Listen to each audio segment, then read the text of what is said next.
Saudações sustentáveis, pessoal. Aqui é o professor Paulo Vieira. Nós vamos ter mais uma aula da disciplina UB 114, Sistemas de Abastecimento de Água, do curso de Engenharia Urbana da UFOP. O próximo dispositivo que veremos sobre a captação de águas superficiais é as grades e telas. A gente tem aqui duas figuras apresentando aí as grades e telas, né? Em captações de águas superficiais. Esses sistemas podem ser mecanizados, como a gente está vendo aqui, essa do lado direito, né? E também pode ser feito de forma manual, né? O içamento aí dessas grades para limpeza e tudo mais. Mas nós vamos ver um pouco mais informações aqui em diante. Então, o objetivo é reter materiais flutuantes ou em suspensão de maiores dimensões que venham no rio, né? Então, pau, né, folha, plástico, todos esses materiais de maior dimensão, os sólidos grosseiros, né, que a gente fala, eles então vão ser retidos aqui nessa estrutura do gradeamento, né, que vai ser mais utilizado, né, em captações, por exemplo, com caixas de captações e canais de derivação, como está apresentado aqui. São grades aí, né? As grades, no caso, né, são constituídas de barras paralelas e destinam a impedir a passagem de material grosseiro. E as telas são formadas por fio, formando aí malhas que têm por finalidade reter materiais flutuantes não retidos na grade. Então, aquele material menor, de menor tamanho, que passou pela grade, ele pode, então, ficar retido na tela. Então, a gente pode usar essas duas estruturas, né? As grades e as telas, né? A gente vê aqui nessas outras figuras aqui, na captação de água lá, em uma das captações de água em Congonhas, né? Por meio de um canal de derivação, tem essa caixa, né, de captação de água, e aí a gente então vê aqui, né, a tela, né, instalada, né, nesse sistema. Então, assim, essa aqui é uma mais ilustração sobre o sistema lá, vale a pena a gente fazer um destaque rapidamente. Era um sistema que funcionava, essas duas fotos aqui apresentam melhor o início do sistema, era uma barragem de nível, né? A gente vê aqui, né, a tubulação de tomada, de água, né? Embaixo aqui a gente vê as tubulações de descarga com as válvulas, né, para controle da vazão. E aí eles então preferiram, né, ao longo do tempo instalar, né, a captação através, né, de um canal de derivação. Então foi feito, nesse córrego aqui um canal, né, no interior do córrego foi lançado, né, uma estrutura, né, essa parede aqui, né, para poder então gerar esse canal, né, de derivação. Então, como fica apresentado aqui, e aí tem essa caixa de captação de água aí com a instalação aqui da nossa tela, né? Essa tela aí para reter esse material de menor tamanho aí. Na BNT 12213, a gente vê ali as recomendações de projeto de grades e telas. Então, as grades e telas devem ser usadas obrigatoriamente em captações superficiais de água. A utilização de grades grosseiras, né, em rios de regime torrencial e quando corpos flutuantes de grandes dimensões possam causar danos às instalações de grades finas ou às telas. As grades grosseiras aí devem ser instaladas no ponto da admissão de água na captação, seguida então por grade fina e tela, né? Então a gente tem aí esses tipos, né, de material, né, de equipamento para reter esses sólidos. Primeiro teríamos então essa grade grosseira para essas condições aqui de regime de um corpo hídrico, né, com uma vazão mais intensa, né, um fluxo de água mais intenso, num regime torrencial, né, muito turbulento, que carrega muitos sólidos maiores também, né? E na sequência a gente teria então uma grade fina e podendo ter também as telas, né? O espaçamento entre barras paralelas, aqui para a grade grosseira e a grade fina, né? Nós temos aí como recomendação para a grade grosseira 7,5 centímetros a cada 15 centímetros, né? E o espaçamento entre barras paralelas para a grade fina, olha só, de 2 centímetros a 4 centímetros. Então, essas são as faixas utilizadas de espaçamento para barra. Para telas, olha só, a gente tem aqui, então, espaçamento de 8 a 16 fios por decímetro, tá? Grades e telas devem ser construídas por material anticorrosivo, as telas aí constituídas por fio metálico, né, ou de material plástico anticorrosivo, né? É um material mais resistente, né, inclusive, né? Seguindo aqui as recomendações de projeto, a gente tem a espessura das barras, das grades, ou seja, das bitolas, né? Elas são padronizadas aí. Para grade grosseiras, a gente tem aí bitolas de 3/8, 7/16 ou de 1/2, né? Para grade fina, 1/4, 5/16 ou 3/8. Quanto maior a altura da grade, maior deve ser a sua espessura para conferir né, maior rigidez. Então, essa aí é uma relação importante, né?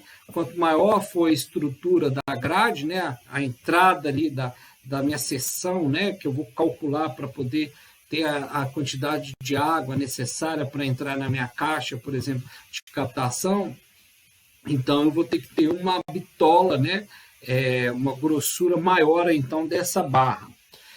Inclinação também é um outro fator importante de grades e telas, né, para projeto. Então, eu tenho aí para jusante uma inclinação de 70 a 80 graus em relação à horizontal, né? Então, vou ter nessa inclinação aí para jusante, isso é importante também instalarmos, né, para poder ter, né, esse impacto menor, né, do fluxo da água ali, com essa estrutura que eu vou estar instalando ali no corpo hídrico, né? Um outro elemento aqui de projeto é a área das aberturas da grade da seção, né? Então, essa área aqui vai me permitir, então, passar com a quantidade de água necessária para a minha captação. Então, vai ser referente ao nível mínimo da água, né? Deve ser igual ou superior a 1,7 centímetros quadrados para cada litro por metro de vazão captada, de modo que a velocidade resultante, né, seja igual ou superior a 10 centímetros por segundo. Então, esse é um dado aí de projeto importante, né, que a gente vai poder utilizá-lo, adotá-lo para o projeto, que seria, né, deve ser igual ou superior a 1,7 centímetro quadrado para cada litro, né, de vazão, né, por minuto de vazão. Então, para cada litro por minuto, né, eu então adotar aí uma seção aí de 1,7 centímetros, né? Então, isso é importante na hora de calcular ali essa seção total da minha tela, né, da minha grade, né, e verificar se eu estou conseguindo passar com a vazão necessária, adotando esses dados aí, verificando, né, essa velocidade aí, pelo menos, né, igual ou superior, ou inferior, melhor dizendo, de 10 centímetros por segundo. Considerando, inclusive, nessa questão da área, né, da seção ali, uma obstrução, né, de 50% aí, dessa passagem. Então, considero isso por um critério de segurança, né, que venha depois, eventualmente, ocorrer, né, então, ali com um material que venha ficar retido ali naquela tela durante aquele momento que não foi feita a operação, né. Então, naquele período que o operador não estiver fazendo a limpeza e desobstrução do material ali, eu considerei que ele vai estar, né, com essa obstrução e vai, né, impedir aí pelo menos 50%. Então, eu tenho que levar isso para projeto. Calculo também as perdas de carga, né, nas grades e telas, né, então a equação de perda de carga localizada eu vou estar adotando aí, lembrando que o coeficiente de perda de carga aí função dos parâmetros geométricos da grade ou da tela, né? Então, o KI, né, que é o coeficiente de perda de carga que eu vou adotar, ele vai ser em função de características geométricas aí dessa grade ou da tela, e aí a gente tem aqui um coeficiente sendo calculado, né, através dessa expressão, né, para grades. Então, o cálculo aqui, né, do coeficiente de perda de carga em grades é obtido através dessa equação aqui, onde eu tenho, né, um coeficiente adimensional aqui, né, em função da função da forma, né, ele é em função da forma da barra. Então, nós vamos ver aqui nessa ilustração, né, formas geométricas que eu posso ter dessa barra da grade, né, e o coeficiente B, que vai, então, entrar naquela equação para estabelecermos o coeficiente ali de perda de carga localizada, né? Então, para esses tipos aqui de formas geométricas que eu posso ter da barra, eu vou ter, então, um coeficiente, né, adimensional aí, específico para essa perda de carga, como está apresentado aqui, nesses dados. Também eu calculo o coeficiente da perda de carga em telas, né? E aí eu tenho essa equação, onde eu vou considerar ali a porosidade, né, como um elemento importante aí para estabelecermos essa perda de carga em tela, né? E essa porosidade vai ser uma razão entre a área livre e a área total da tela, né? Então, para a tela de malha quadrada, né, eu vou ter uma expressão para poder calculá-la, né? E para a tela de malha retangular, né? Então, as duas formas de malha que eu posso ter para essa tela, quadrada ou retangular, eu vou, então, adotar, né, as equações aqui específicas para cada uma delas, considerando aí, né, o N como o número de fios por unidade de comprimento e o D, o diâmetro dos fios, tá? Que eu vou estar, então, utilizando nessa tela. Pessoal, vamos então fazer um exercício agora sobre gradeamento. E esse exercício, então, pede-se que dimensione uma grade para captação de 20 litros por segundo em um rio, utilizando caixa de tomada. Então, nós vamos instalar essa grade em uma caixa de tomada e uma captação superficial. O manancial apresenta regime de escoamento torrencial em período de chuva, com transporte de sólidos flutuantes de grandes dimensões, exigindo, então, assim, a necessidade de instalarmos, então, essa caixa de tomada, né? Substituindo a tubulação de tomada direta ali no rio. As alturas de lâmina de água mínima e máxima do rio sobre a laje de fundo, onde nós vamos instalar essa caixa, né? Essa caixa vai estar instalada ali, verificou-se um local para instalar essa caixa a 40 centímetros acima do leito do curso de água, né? Então, ali na margem do rio, a gente verificou um ponto que vai estar a 40 centímetros do leito ali. E aí, as lâminas de água mínima e máxima nesse leito do rio, sobre essa laje, no período, né, de seca vai estar aí a 30 centímetros e no período mais chuvoso, né, vai estar 1,2 metros acima, então, dessa laje, onde nós vamos estar instalando, né, essa caixa, tá? As figuras aqui apresentam, né, um tipo, né, de grade, né, um gradeamento típico aí, né, para esse tipo de sistema, né? Então, mais ou menos uma grade nessas condições aqui que a gente vai estar instalando, lembrando, né, da posição da grade, né, em relação ao horizonte, né, e tudo mais. Mais uma outra, né, figura aqui trazendo uma ilustração, né, do que a gente precisa levantar, então, para dimensionarmos essa grade, né? Então, a gente traz aqui as indicações, né, desse NA aí no período, né, de seca, né, um período onde o NA vai estar mínimo de 30 centímetros em relação ao fundo, né, da base ali da caixa, né, onde a gente vai instalar, e em relação também a um momento mais de cheia do rio, né, onde a gente vai ter ali um NA de 1,2, né, metros aí, tá? Então, esse é mais ou menos o gradeamento que a gente vai, então, buscar. Então, nós vamos ter que né, dimensionar aqui qual vai ser essa largura, né, necessária aqui para a gente instalar o gradeamento, a altura, né, que a gente vai instalar ele. Então, a gente já sabe que, né, pelo menos aqui, olha, 1,20 m aqui a gente vai ter de água, né, passando aqui por essa caixa, né. Outras informações como o espaçamento entre a grade, a bitola que a gente vai usar da grade, né? Então, são informações que a gente vai buscar no dimensionamento. Então, vamos lá.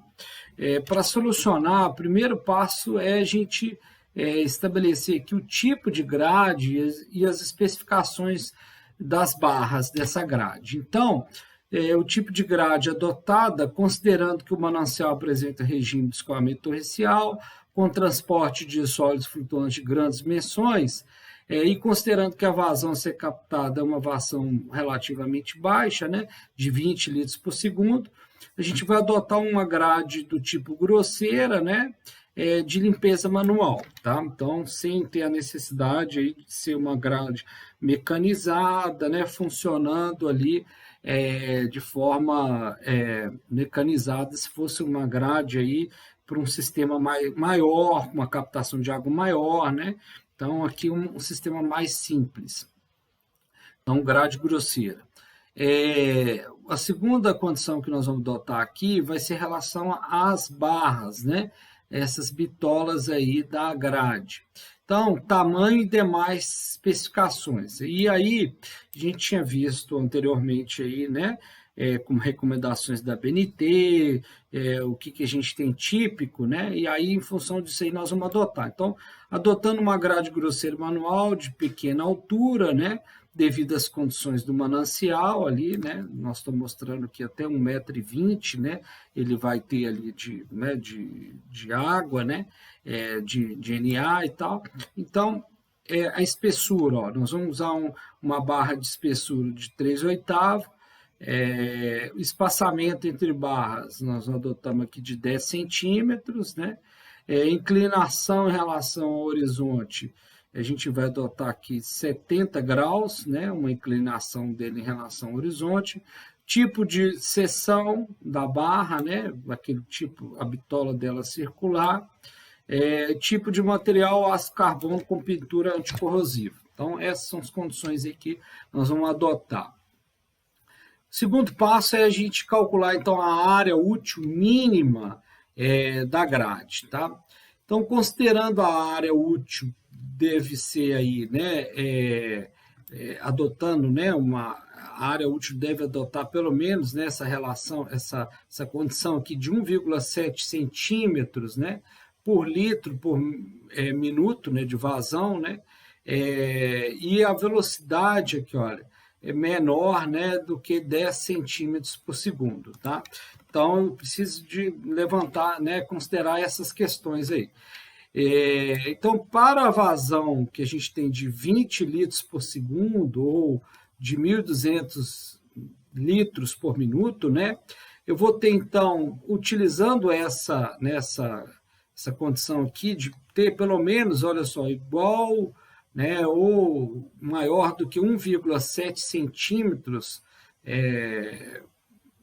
centímetros quadrados, né, por litro por minuto. Então, adotando essa condição aí, né, para a vazão que eu tenho, né, eu vou ter, então, uma área útil mínima da grade necessária, olha só, para essa vazão de 1.200 litros por minuto, então a relação está falando, olha, você precisa de ter pelo menos 1,7 centímetro quadrado para cada litro por minuto. Eu tenho 1.200 litros por minuto, então qual que vai ser a área, né, que eu vou precisar adotando essa área útil mínima, né?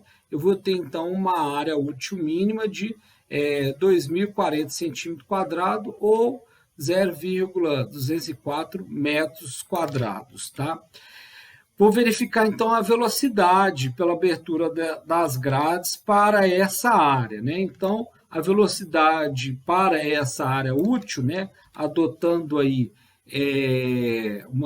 essa vazão, né? Para essa vazão minha de 20 litros por segundo ou 0,20 metros cúbicos por segundo, né? Eu vou ter, então, para essa área de 0,204 metros, né? Adotando, então, essa relação aqui, né? De velocidade como o produto, a razão aqui entre a vazão e a altura útil, né? Eu vou ter, então, uma velocidade útil passando com essa quantidade de água nessa área de 9,8 centímetros por segundo, né?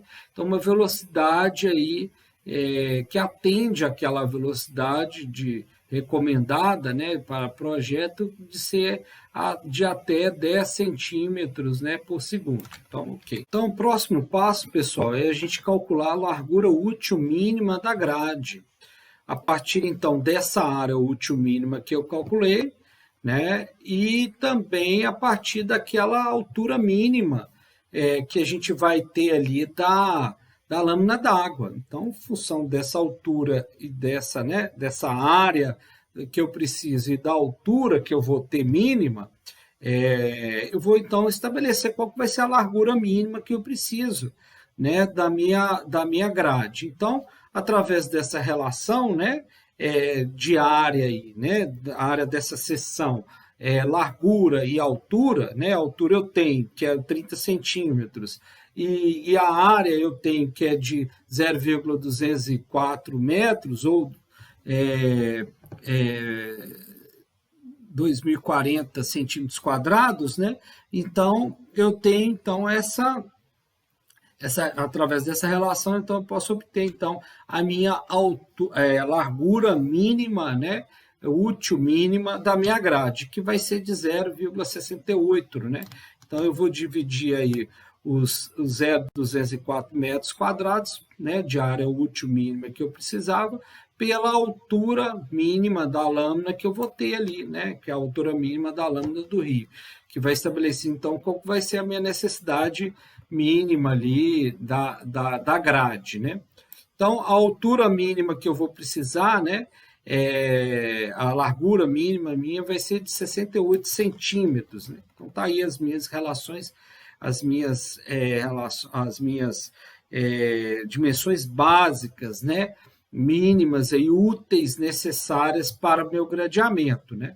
Eu usando essas condições, para essas condições de vazão e considerando, né, uma área útil necessária mínima, pelo menos de 1,7 centímetros quadrados para cada litro, né, que eu vou transportar ali por minuto.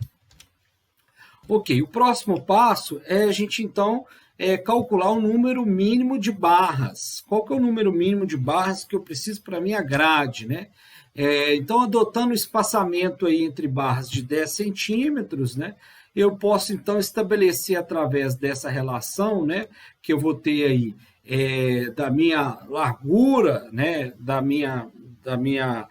do meu gradeamento, né, a minha largura útil necessária de 0,68 metros ou 68 centímetros, estabelecendo aí qual que vai ser o espaçamento entre as minhas barras, então eu consigo saber a minha quantidade de barras necessárias. Então, a quantidade de barras necessárias através dessa relação expressa aqui por essa equação, né, vai ser de 7,8 barras, adotando, então, né, 8 barras aí que eu vou precisar para o meu gradeamento com essa largura, né?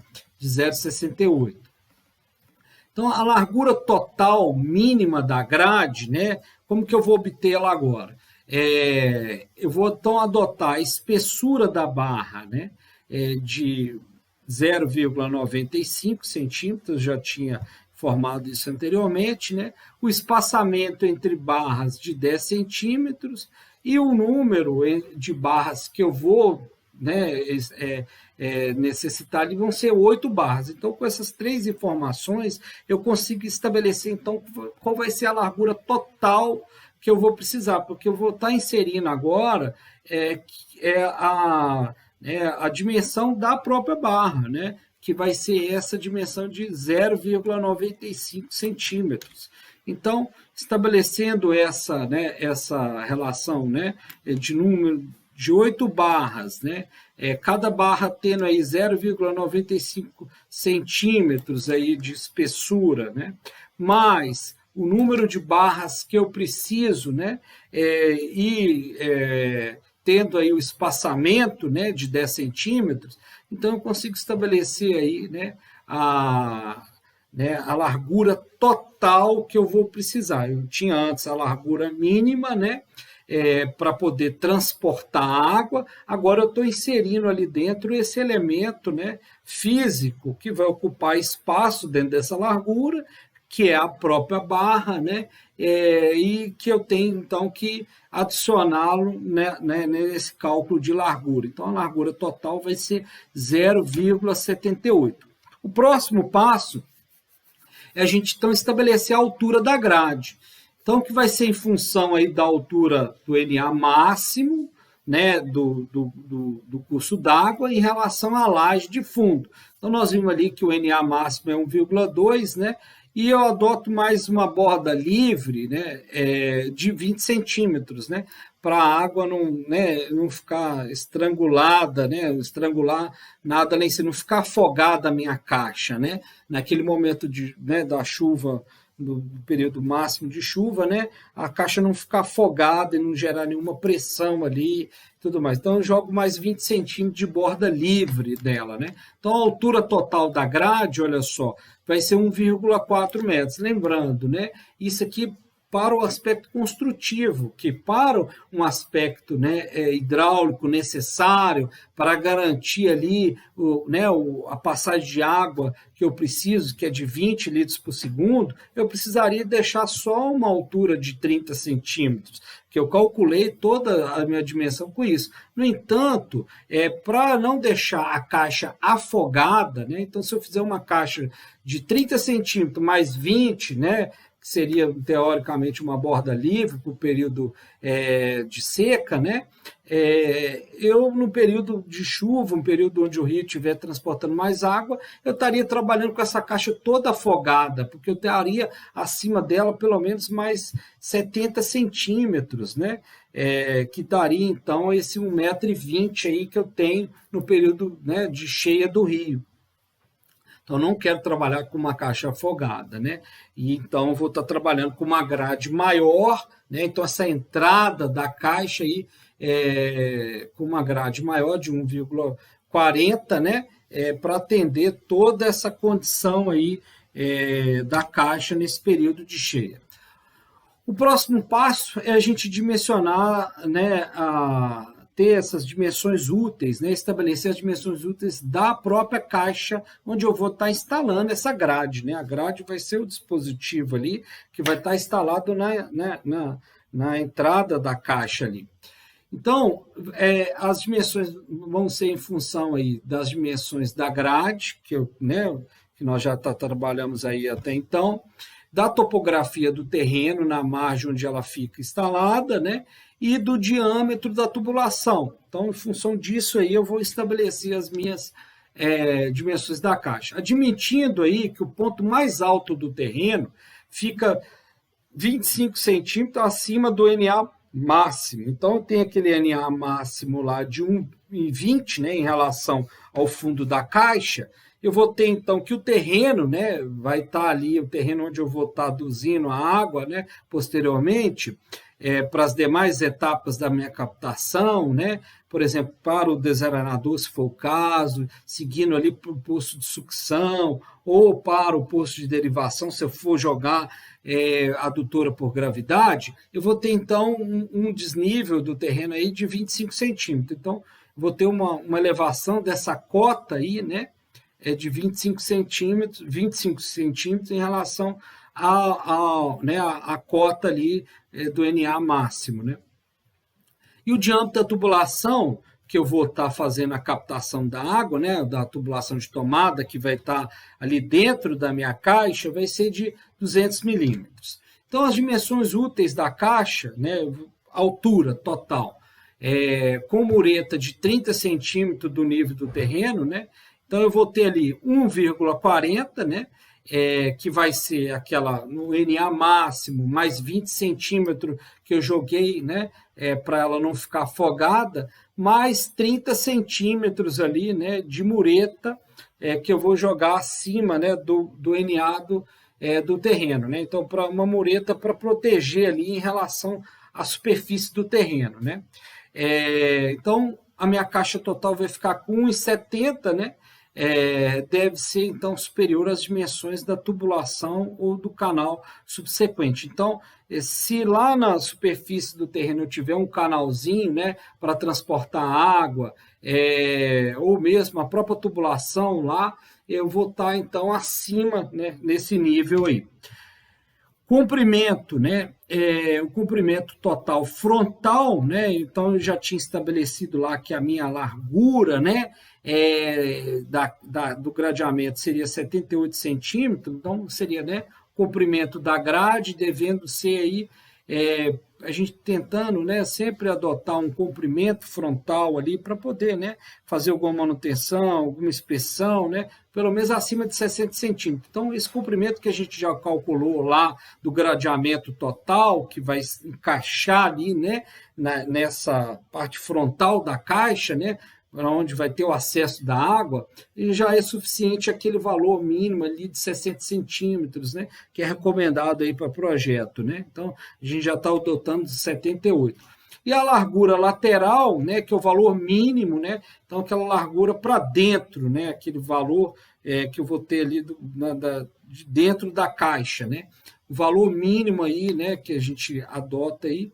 E então, né, para uma caixa de 1,5 m seria, né, um valor dessa parede lateral da caixa, né, de 60 centímetros. Então, essas seriam as dimensões, né? 1,70, né, de altura, né, encaixando aí a minha grade com, né, esse valor de 1,40, mais 30 centímetros aí para dar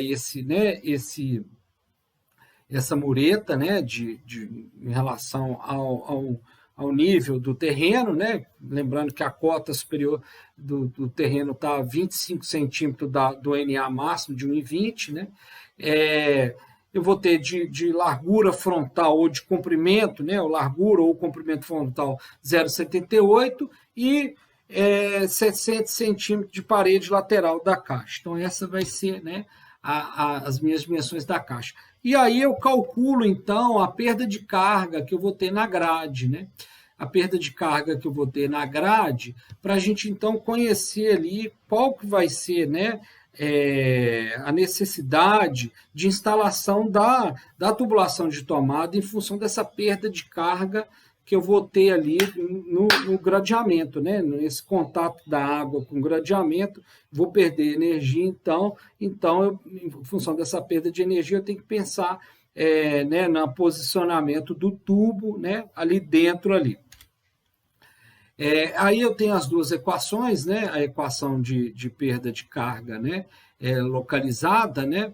E aí, para calcular esse coeficiente, né, da perda de carga, eu tenho essa outra equação, como já tinha apresentado anteriormente, né, adotando aí, né, a seção circular da bitola ali, né, da grade, né, então da barra, né, adotando essa bitola aí, né, circular, eu tenho, né, um coeficiente adimensional de 1,79, né, então eu vou adotar ele, e calcular a velocidade de aproximação na seção, a montante da grade, com uma obstrução de 50%. Então, eu já considerando que possa ocorrer uma obstrução ali da entrada, né, na grade, de 50% dela em função de folha, em função de plástico, de algum material que possa ter ficado retido, né, que é justamente essa a função da grade, e isso aí vai obstruir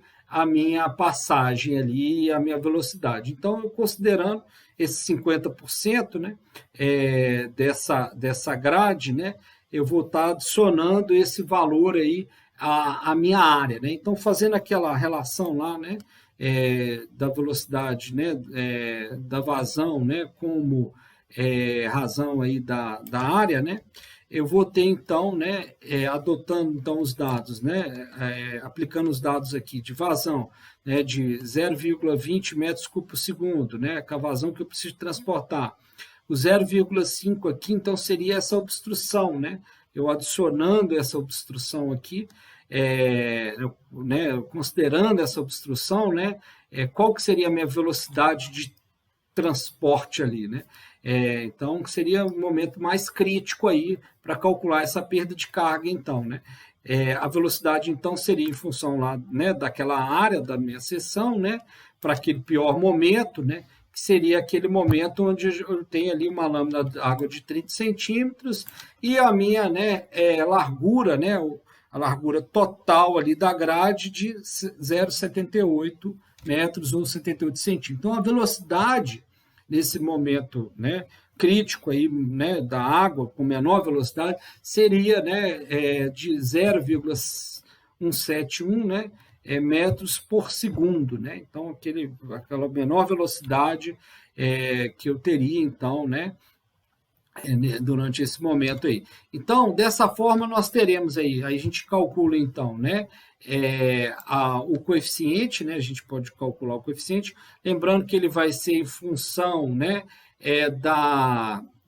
esse coeficiente, né, de perda localizada da barra, né, vai ser em função do posicionamento da minha barra. Então, estou adotando aqui a barra com uma posição de 70 graus em relação ao horizonte, né, a barra ela é inclinada, né, então, o meu coeficiente, né, para essa barra vai ser de 0,0735. Né?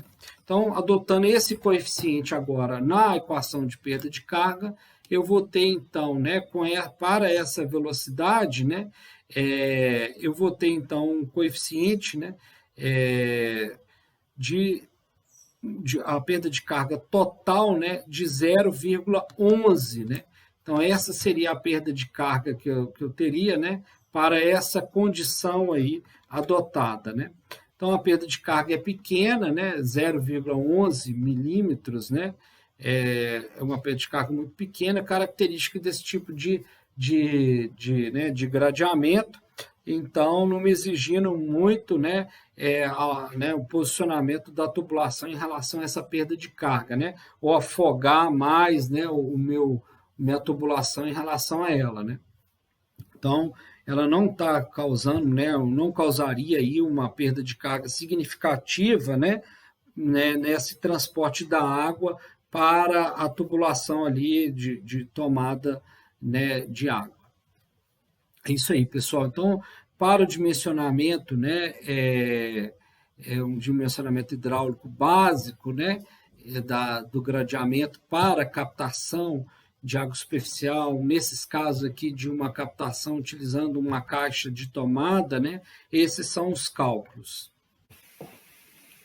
O outro dispositivo, então, que nós teremos na captação superficial serão os desarenadores, né? Então, nós temos aqui duas figuras de desarenador para sistema de captação de água superficial, né? E aí, o desarenador, ele se trata de uma caixa, né, de areia, né, instalada aí complementar a captação. Tem como finalidade remover, né, da água captada a areia, né, então partículas, né, semelhantes ao grão de areia. O princípio de funcionamento, né, que a gente vai ter no desarenador é o princípio da sedimentação de partículas discretas, ou seja, de partículas que, a exemplo da areia, não tem alterado seu tamanho, forma ou peso ao sedimentar. Então, no processo dela, né, sedimentar, a gente não altera esses elementos aí do grão, né, dessa partícula, né, o seu tamanho, forma ou peso. Então, é uma partícula, né, discreta, utilizado quando o manancial apresenta concentração de sólidos aí em suspensão maior do que 1 grama por litro, né? Então, esse é um parâmetro aqui indicativo de projeto importante para estabelecermos aí o uso do desarenador ali logo na captação, né? Lembrando que no tratamento convencional de água, lá na ETA, nós vamos ter também etapas para remoção de material sólido que venha na água, né? Agora, quando a gente tem uma concentração maior do que 1 grama por litro aqui de sólido sedimentável na água, é importante a gente sim pensar na instalação do desarenador para até protegermos as instalações que nós teremos no sistema de abastecimento de água, que vai, né, da captação, né, até a ETA. Então, a tubulação adutora, e se a gente tiver também um sistema de bombeamento, né, também ela ajuda a proteger, retendo, então, já, né, retirando essa água aí. Então, esses sistemas de abastecimento de água são geralmente projetados, o desarenador aí, em seção retangular, em planta, com um comprimento mínimo de 3 vezes maior do que a sua largura, para minimizar a possibilidade de curto-circuito hidráulico, caso a gente tenha ali, né, uma obstrução de algum ponto, né, do desarenador, né? Então ele vai funcionar aí em seção retangular, né, nesse caminhamento da água, né, ali após as etapas, né, de tomada de água, se for uma caixa de tomada, né, não for uma tubulação, a gente ter ali, né, o gradeamento como a gente viu anteriormente. Então, seguindo nessas etapas aí, né, até chegar ali no canal no poço de derivação ou no poço de sucção de água, né, então, servindo de forma, né, retangular em canal, né, e tendo aí essas recomendações. O dimensionamento aí, estão tendo essa determinação do comprimento necessário para que a gente remova esse grão de areia que entre na parte superior do desarenador, né? Situação mais desfavorável, fique retido no final do seu movimento descendente até o fundo. Então, o comprimento que a gente vai precisar estabelecer para esse desarenador vai ser em função dessa necessidade, né? Daquela partícula que está entrando ali junto com a água no início do desarenador, ela ficar retida lá no final, né, do desarenador. Então, qual que vai ser o comprimento? Esse é um dado importante, né, que a gente vai buscar para dimensionar. No desarenador aí, a gente, né, vai ter aí partículas de areias, né, estão dotadas nos movimentos perpendiculares entre si, né? Então, horizontal e vertical, mas nós vamos ver indicação desses movimentos aqui na figura a seguir. Mas antes, a gente tem aqui uma figura, né, uma ilustração do desarenador aqui, né, um desarenador típico, né, com 2 células. Então, nós temos lá o canal, né, um desarenador em canal, e aí, em 2 células, então, em determinado momento, uma célula vai estar funcionando, que é essa onde a gente tem as setinhas aqui, a gente vê em planta, né, o desarenador. Então, essa primeira parte aqui da ilustração, a gente está vendo em planta. E aqui o desarenador, ele tá bloqueado aqui, a gente tem uma comportazinha, né, que a gente suspendeu o funcionamento dele. Então, nesse momento, a gente pode estar fazendo uma manutenção e tal. Então, a gente vai estar projetando 2, né, desarenadores, mas um em funcionamento, né, e o outro, né, servindo aí para funcionar aí em manutenção, né? Então, enquanto a gente funciona o outro está em manutenção e limpeza, né? Então, a ideia de ter duas células é essa, né? Aqui a gente vê um corte, né, esquemático dele, então a gente vai ter a altura da lâmina, da água, né, a altura da lâmina passando aqui, né, e nós vamos então ter uma área, né, que a gente está vendo aqui, esse fundo do desarenador, que vai ser justamente para reter os sólidos, né? Então a partícula ela vai então ser sedimentada, né, durante esse percurso aqui, até essa etapa. Então, se a partícula não conseguir ser sedimentada até esse trecho, né, ela então vai passar com a água, né, para a etapa seguinte. Então, essa é uma configuração típica aí do nosso desarenador. Então, primeiro, pessoal, olha só, é interessante a gente observar aqui nessa figura do lado esquerdo, né, nós vamos então entender um pouco esse princípio físico do desarenador, né? Então, ao contrário ali do gradeamento e da tela, que a gente vai ter então uma remoção daquele sólido por uma barreira física, aqui a gente então vai estar usando o elemento da gravidade, da força da gravidade, para poder então retirar esse sólido da água, né? Então, a gente tem que compreender esse movimento da partícula, né? Dessa partícula do grão de areia, desse sólido, para então projetar, entendermos, né, os elementos de projeto necessários para o desarenador. Então, o movimento da partícula ele vai acontecer, né, horizontal e vertical. Então, a gente vê aqui, né, o movimento da partícula funcionando de forma, né, horizontal e vertical.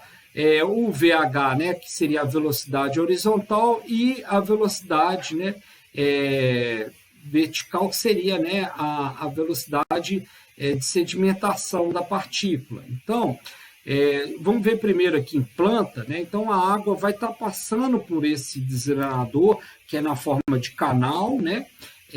Então ela vem aqui da esquerda para a direita, né? Como está aqui a linha indicativa do fluxo, né? Então a gente tem uma velocidade horizontal, né? Que é a velocidade que a gente calculou ali da captação ali daquele ponto ali, da captação de água. Então a função aqui da quantidade de água, da vazão que está entrando e dessa seção, né? Que eu vou ter, então, uma velocidade horizontal aí.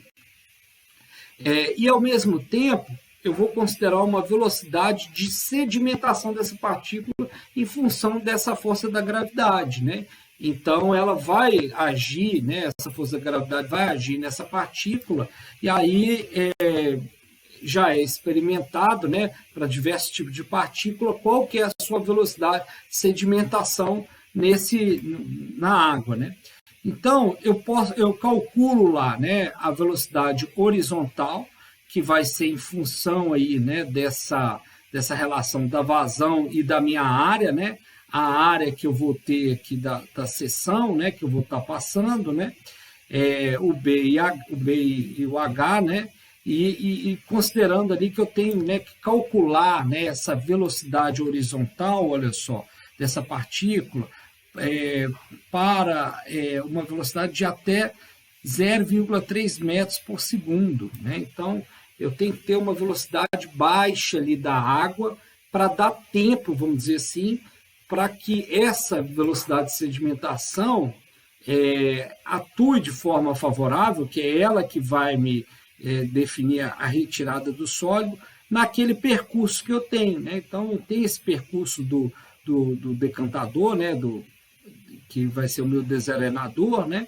Então, eu tenho que passar com essa água com uma velocidade mais baixa aqui, justamente para agir de forma satisfatória essa velocidade de sedimentação da partícula. Então, essa partícula ser sedimentada, e aí a gente já vendo um corte aqui, né, do meu desarenador, né? E aí vendo essa partícula, né, a partir então desses dois vetores, né, esse vetor da velocidade horizontal, né, do fluido, e da velocidade de sedimentação dela. E aí, então, em termos de movimento, né, vertical, né, eu vou estar adotando uma velocidade de sedimentação da partícula, onde eu vou estar lá trazendo essa relação aqui para estabelecer o comprimento teórico do desarenador.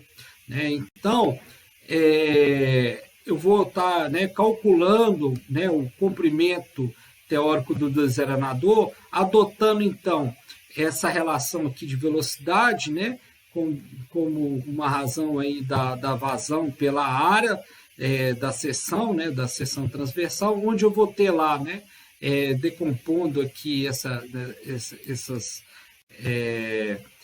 esses elementos, né, então, tendo lá, né, a área da seção, né, o meu L e o meu H, né, eu vou ter, então, o meu comprimento, né, então, a minha relação de comprimento. Então, a área em planta, né, vai ser, né, que eu vou precisar de calcular. Então, estou na busca aqui de calcular, né, as dimensões do meu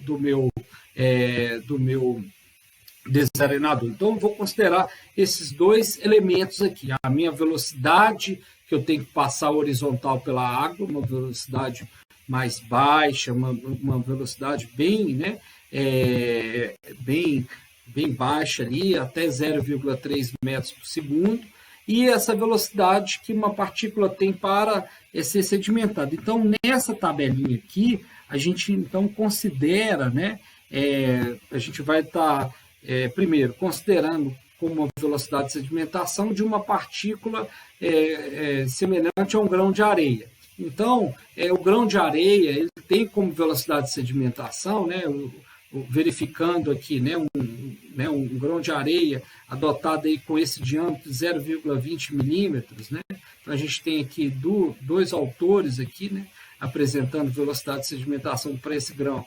A temperatura de 10 graus e 20 graus de 2,1 centímetro por segundo e de 2,4. Então essa vai ser a velocidade, né, que eu vou estar adotando, olha só, a velocidade de sedimentação da minha partícula, né?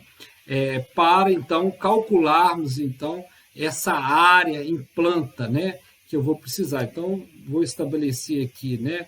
O meu L, né? E minhas dimensões, né? A minha largura e o meu comprimento e a minha altura, né?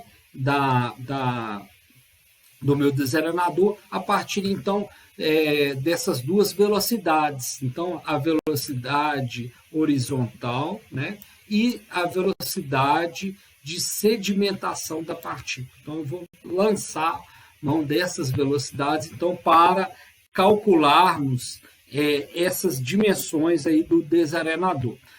A BNT, então, traz, né, na 12213, né, que é essa BNT que fala sobre captações de águas superficiais, algumas recomendações aqui de projeto. Né?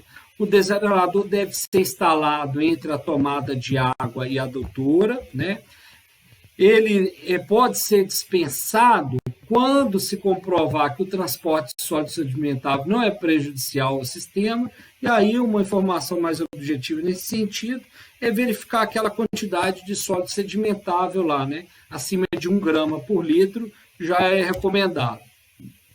Deve existir preferencialmente 2 desarenadores, então 2 canais ali, né, dimensionados para cada qual para a vazão total, ou seja, um deles deve funcionar como unidade de reserva. Então, um sendo bypass do outro, né? Então, enquanto a gente está fazendo a limpeza e manutenção, o outro está funcionando normalmente. Os desarenadores devem ser dimensionados para a sedimentação de partícula de 1 grão de areia, como a gente tinha falado aqui anteriormente. Então, a velocidade de sedimentação adotada aí é igual ou superior a 0,021 metros por segundo, para reter partículas aí de grão de areia, né, com diâmetro de 0,2 milímetro.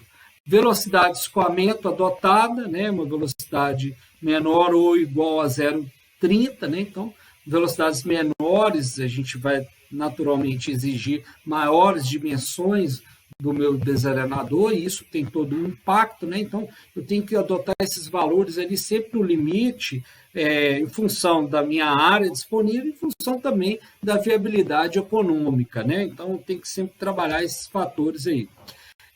Comprimento do desarenador obtido no cálculo teórico deve ser multiplicado por um coeficiente de segurança de 1,05. Então, depois eu tenho que aumentar, né, pelo menos 50% desse comprimento aí. Então, vou calcular através, né, dessas velocidades aí que a gente viu, né, e aí depois obtido aí o comprimento, né, teórico, eu vou então calcular, adicionar ele aí pelo menos 50% desse comprimento, então para ter uma garantia aí.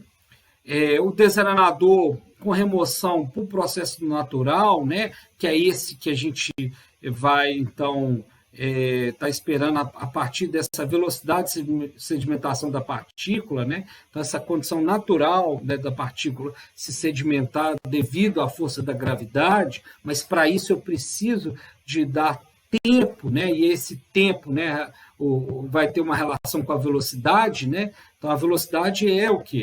É a distância no tempo, né? Então, se eu estou estabelecendo um tempo, eu vou, então, definir uma distância para isso ocorrer, né? Sabendo que a partícula tem uma velocidade de sedimentação tal, né?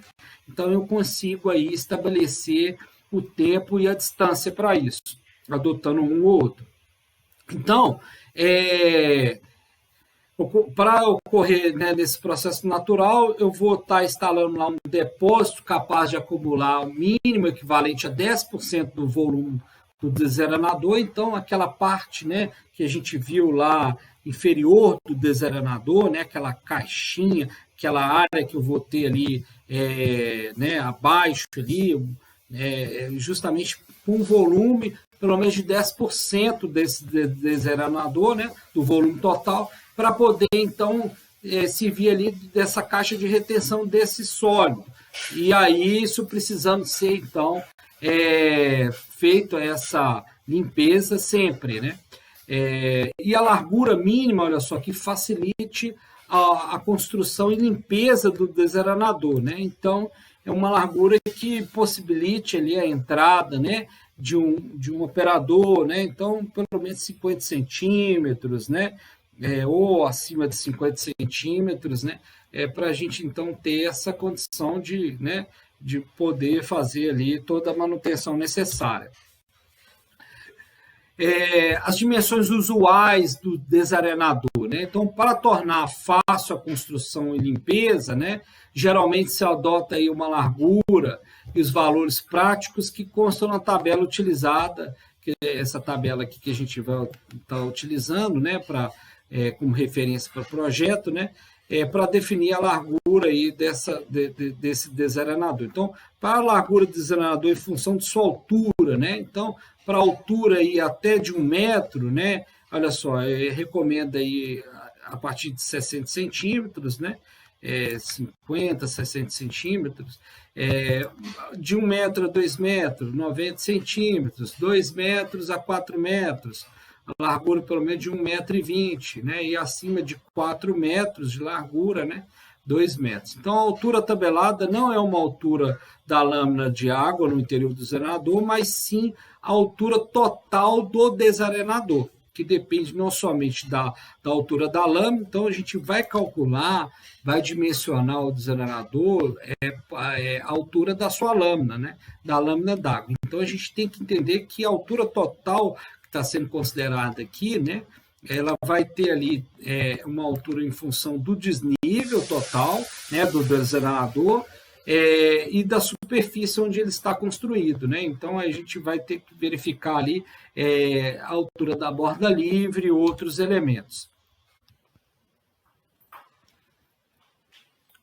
Então, pessoal, vamos fazer um exercício, né, sobre dimensionamento hidráulico de desarenador aplicado aí à captação de água superficial. O nosso exercício, ele pede o seguinte: para dimensionar aí um desarenador para vazão de 20 litros por segundo, a ser construído anexo à captação de água de um rio, né? No ponto escolhido para a captação, o NA mínimo desse rio aí apresenta altura de 0,95 metros em relação ao seu leito, né? Então, o NA aí mínimo é 0,95 do rio. Já no local previsto para a construção do desarenador, a superfície do terreno fica a 1,25 metros acima do NA mínimo do Ribeirão. Então, lá, né, na margem do rio, onde a gente vai instalar lá nossos dispositivos da captação, dentre eles o desarenador, a gente tem essa diferença de cota em relação ao NA mínimo de 1,25, tá? O NA mínimo lá do rio, né? E a cota do terreno que a gente viu tem essa elevação aí de 1,25.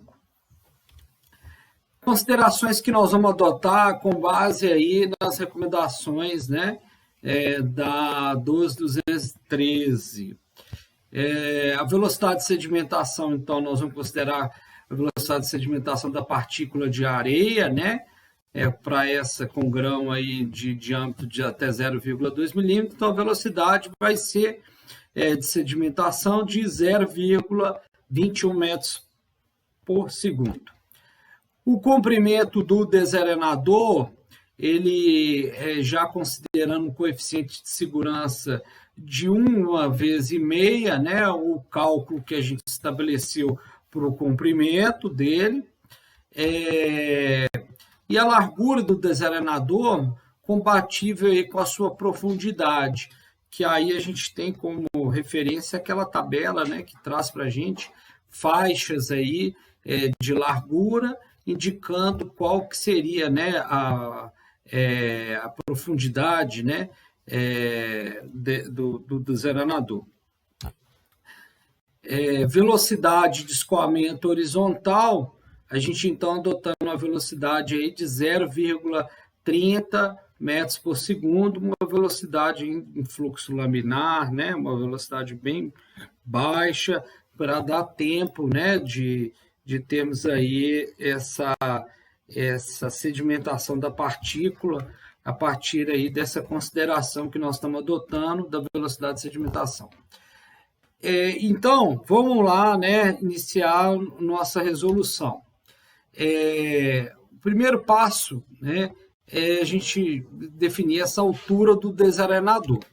Então, considerando que a geratriz inferior do dispositivo de tomada de água fique a pelo menos 0,3, né, 0,30 metros do fundo do curso d'água, né, então, a nossa tubulação de tomada lá no curso d'água vai estar ali, né, pelo menos a 30 centímetros do fundo, né, seria uma recomendação mínima, né, a gente parte disso aí para não ter problema de captação no fundo lá de material, né, que possa vir ali particulado do fundo do rio, né.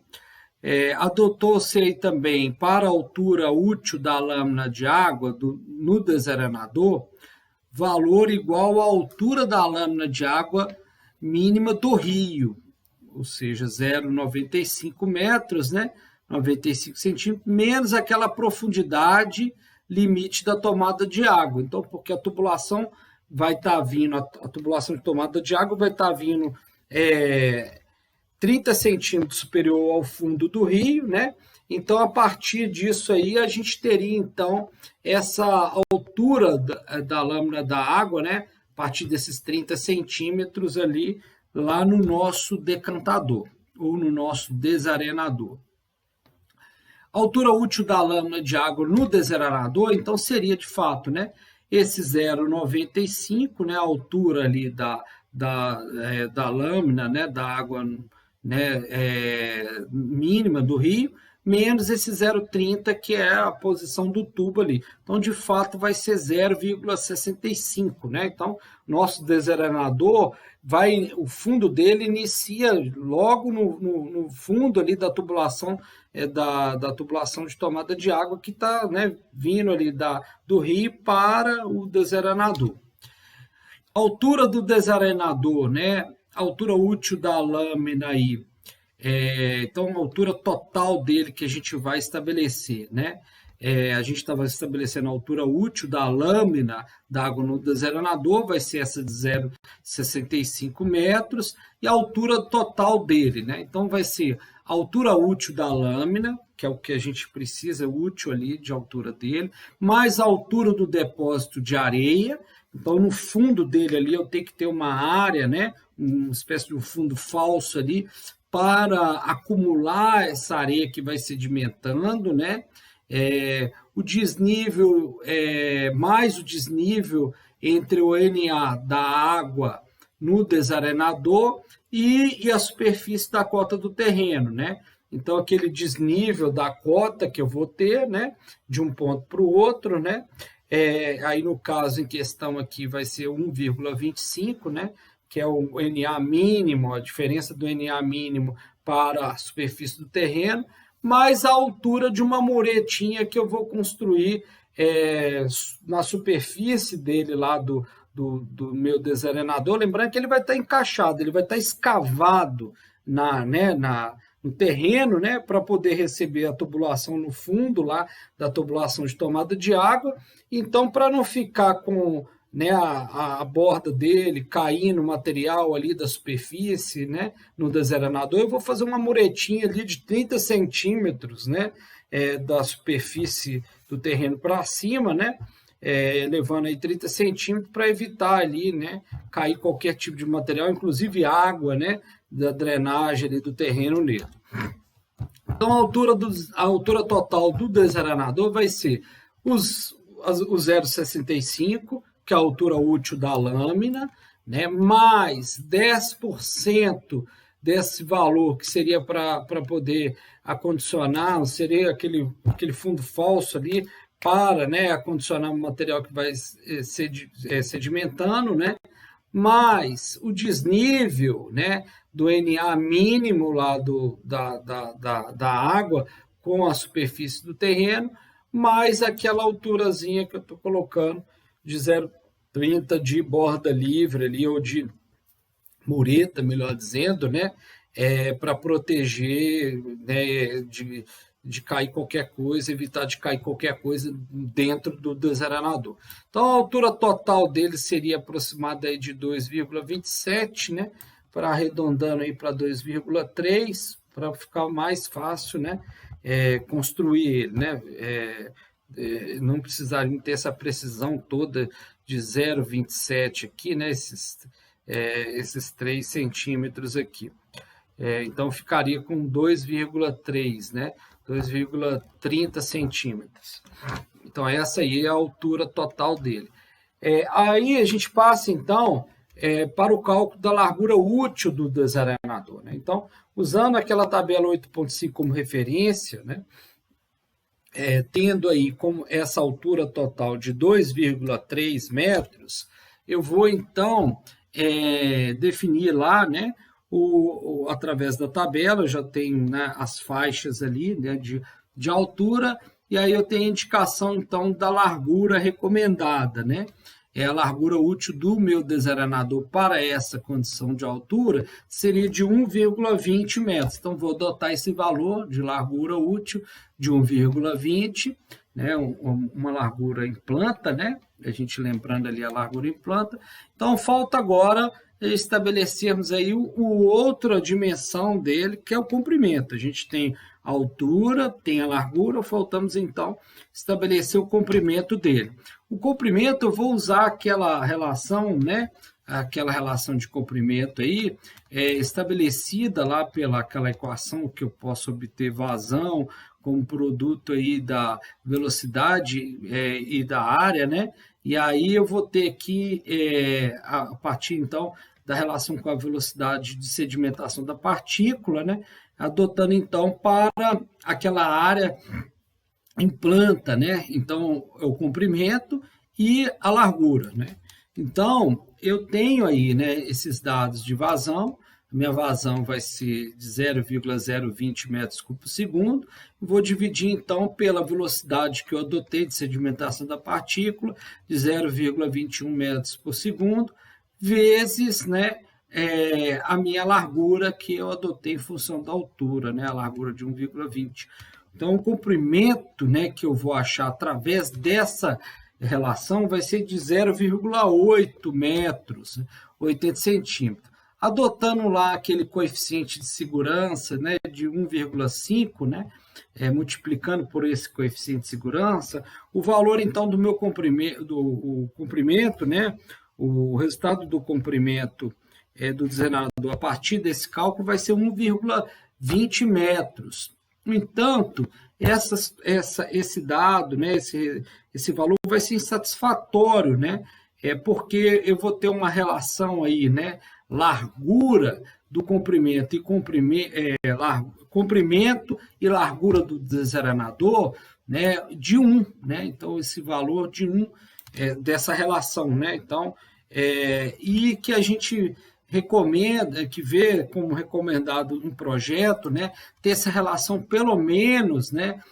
do comprimento em relação à largura de pelo menos maior ou igual a 3 vezes. Então, eu preciso ter um comprimento maior ou igual a 3 vezes a largura para evitar curto-circuito hidráulico e aumentar a eficiência de remoção da areia. O que seria esse curto-circuito hidráulico, então? Né? É aquela área do meu decantador que vai ser pouco aproveitada, tendo em vista que ali pode se tornar uma área com maior sedimentação, ou mesmo, né, o fluxo da água está preferindo passar por algum outro caminho e não aproveitando toda a área do meu decantador para ele se distribuir, né? Então, por algum problema ou de acondicionamento do material ou de distribuição da água, né? O meu líquido pode, então, escolher um caminho preferencial e aí parte daquela área toda que foi projetada para tal, ela vai ser subutilizada, né? Então, o que acontece? Eu adotando, né, essa consideração de pelo menos 3, né, uma relação de 3 vezes, né, o comprimento em relação à largura, eu posso então restabelecer o meu comprimento a partir da largura definida. Então, essa largura definida de 1,20, eu venho então estabelecendo esse comprimento, adotando então essa relação de 3, né, de 3 vezes, né, o comprimento em relação à largura. E aí o resultado vai ser, então, de comprimento de 3,6 metros, né? Então, eu atenderia nessa condição, né, de 3,6 metros. Aí, tendo duas unidades, então, eu teria 2 unidades, então, de dimensões de 3,6. 2 unidades, porque uma vai estar em funcionamento e a outra vai estar ali, né, em stand-up, e ela vai estar ali, né, à espera, né, de, por exemplo, precisar de fazer alguma manutenção, né? Então, uma fica, né, reservada, né, para um momento, né, de espera ali e da limpeza. Enquanto eu vou limpando o outro está funcionando. E se eu precisar né, de fazer manutenção, qualquer coisa, então sempre trabalho com 2 unidades aí, né? Então, seriam 2 unidades com essas dimensões, né? 3,6 metros de comprimento, 1,2 metros de largura e 2,3 metros de profundidade dele ou comprimento dele, né? E aí eu então vou verificar, né? O último passo é verificar então a velocidade de escoamento horizontal do meu decantador, né? Uma velocidade importante, né? Para saber se, né, com essas dimensões aí, o regime vai estar funcionando ali mais de forma laminar, com uma velocidade menor, dando tempo, né, para as partículas se sedimentarem ali dentro. Então, eu usando lá, né, essa relação da velocidade aí com a vazão e a área, né, lembrando que aí a área vai ser a área da seção transversal, né?